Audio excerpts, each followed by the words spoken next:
Hello everyone, and welcome back to the channel.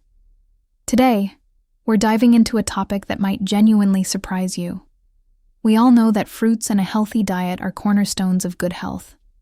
We're constantly told to eat more of them to prevent diseases, including stroke. But what if I told you there's a shocking twist to this story? What if certain healthy choices, and even some fruits, could be secretly elevating your stroke risk?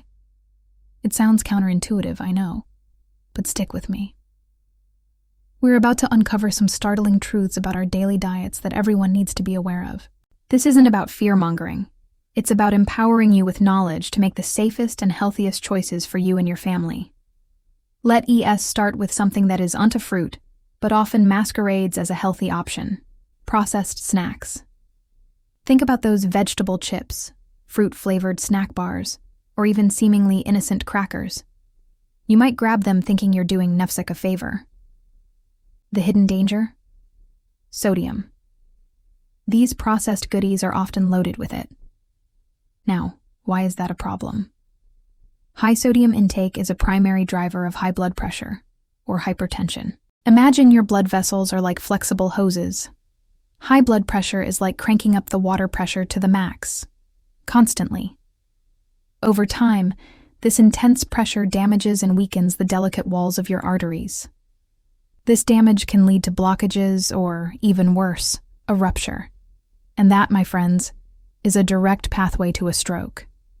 So, while that bag of chips might seem harmless, its high sodium content is silently working against your cardiovascular health, making you more vulnerable. Now, let us talk about an actual fruit that's often hailed for its health benefits, but comes with a major warning label: grapefruit. Yes, grapefruit. It's packed with vitamin C and antioxidants. So what's the catch? The danger isn't in the fruit itself, but in its interaction with certain common medications. Grapefruit contains compounds called furanocoumarins. These compounds can seriously interfere with the enzymes in your gut and liver that are responsible for breaking down and metabolizing many drugs. This includes some of the most widely prescribed medications, like statins for cholesterol and blood pressure medications. When grapefruit blocks these enzymes, the medication isn't processed correctly. Instead of being broken down, it can build up in your bloodstream to dangerously high levels. For blood pressure or anti-clotting medication, this can throw your system fatters, creating conditions that could paradoxically increase your risk of a stroke. This is a critical piece of information. If you are on any prescription medication, especially for cardiovascular health, you must talk to your doctor or pharmacist about whether it's safe to consume grapefruit or grapefruit juice. It is a perfect example of how something natural and healthy can become risky in the wrong context.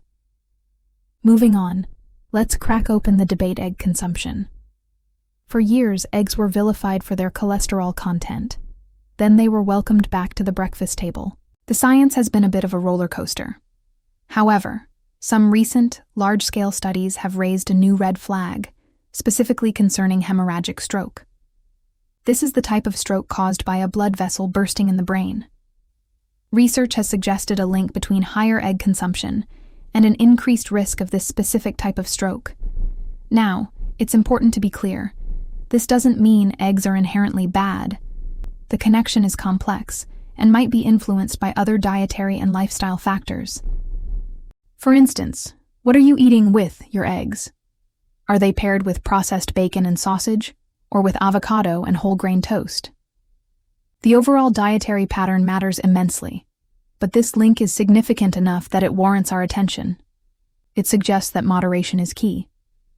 Enjoying eggs as part of a balanced and varied diet is likely fine for most, but relying on them as a primary protein source every single day might be a risk factor worth discussing with your healthcare provider, especially if you have other risk factors for stroke. Next up is a villain we all know, but might not realize is still lurking in our food: trans fats. These are artificial fats created by a process that makes vegetable oil more solid.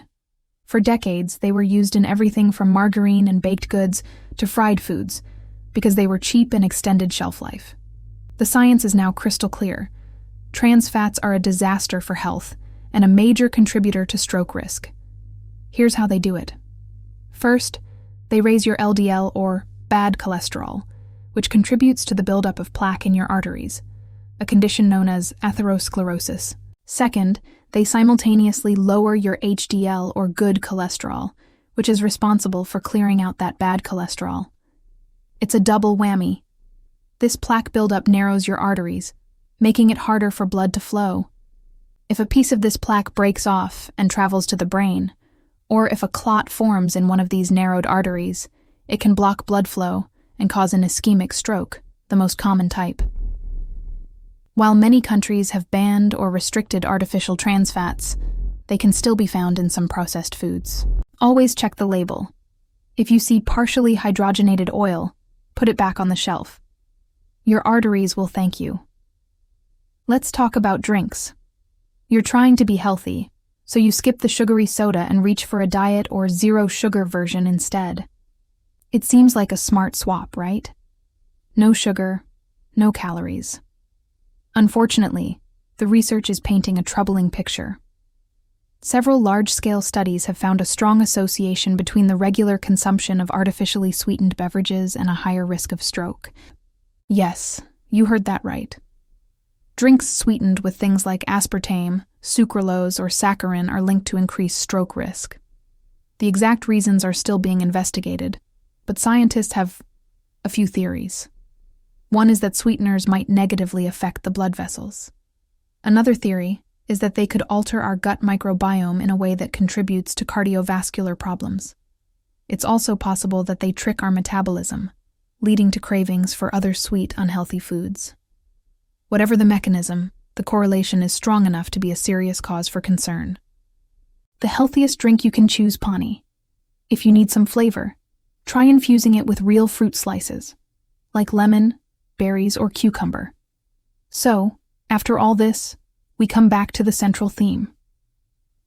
The title of this video mentions fruits, and we've only really cautioned against one, grapefruit, due to medication interactions. But there's a final, crucial point that brings it all together. Perhaps the biggest fruit-related risk for stroke isn't about a specific fruit you're eating, but about the fruits you aren't eating. A diet with a limited intake of fruits and vegetables is a major proven risk factor for stroke.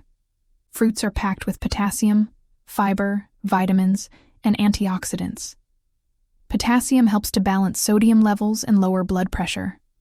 Fiber helps manage cholesterol. Antioxidants fight inflammation and cellular damage, protecting your blood vessels. When you don't eat enough fruit, you're missing out on this entire army of protective nutrients.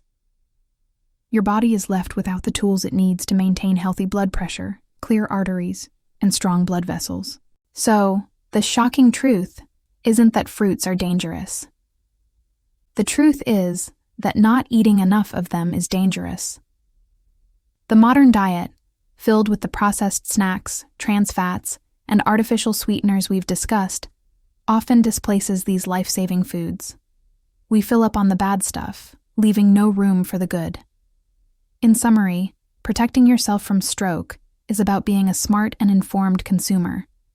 It's about understanding that high sodium in processed snacks raises blood pressure.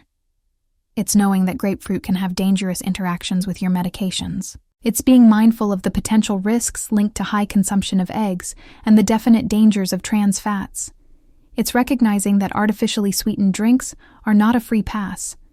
And most importantly, it's about making sure you are eating a wide variety of actual, whole fruits and vegetables every single day. They are your first and best line of defense. This isn't about perfection. It's about making better choices, one meal at a time. It's about shifting your diet away from the processed and artificial and back towards the natural and nourishing. Thank you so much for watching today. I hope this information was helpful and empowering. If you found value in this video, please give it a thumbs up, and don't forget to subscribe and hit the notification bell so you don't miss our future content. Stay healthy, stay informed, and I'll see you in the next video.